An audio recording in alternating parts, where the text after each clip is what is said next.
La Guardia di Finanza ha bloccato un peschereccio tunisino ritenuto nave madre che trainava verso le Pelagie un'imbarcazione di ferro senza motore.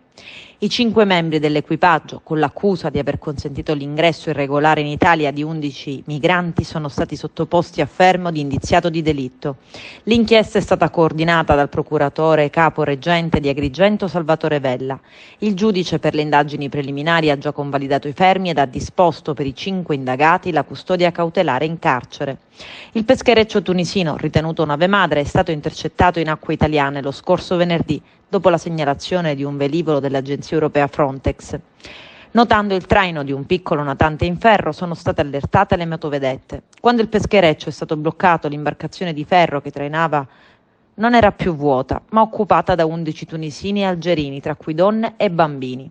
Verificata l'assenza di pescato, le ottime condizioni di salute dei migranti, poco compatibile con chi affronta i cosiddetti viaggi della speranza, i militari hanno preso il controllo del peschereccio, ritenendolo coinvolto nel traffico di migranti.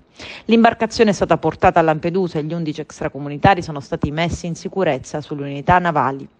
Gli accertamenti delle Fiamme Gialle, tutti coordinati dalla Procura di Agrigento, hanno fatto scattare il fermo di indiziato di delitto per i componenti dell'equipaggio, che sono stati trasferiti con una motovedetta a Porto Empedocle, poi al carcere di Agrigento.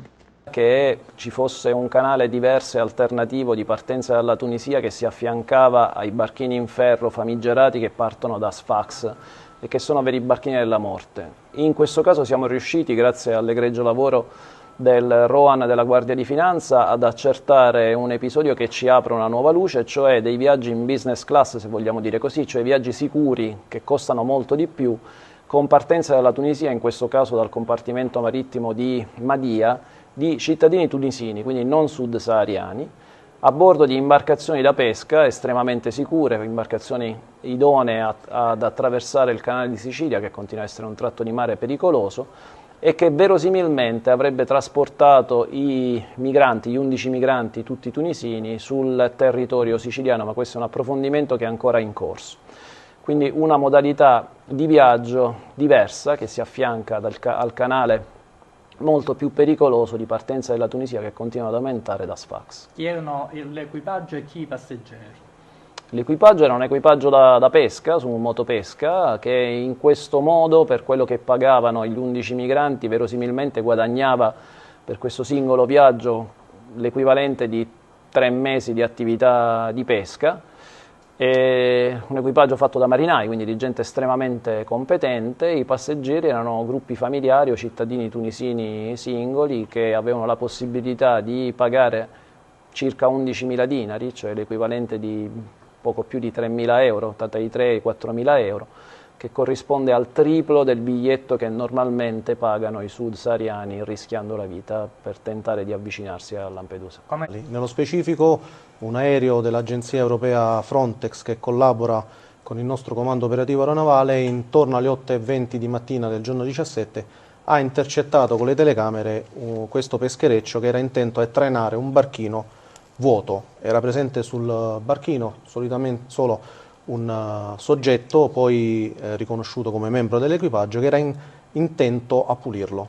La cosa era piuttosto sospetta, visto che ci trovavamo a circa 5 miglia dall'isola di Lampione, per cui il comandante di Lampedusa, il capitano Nedda, ha inviato sul luogo 2 imbarcazioni della Guardia di Finanza per investigare.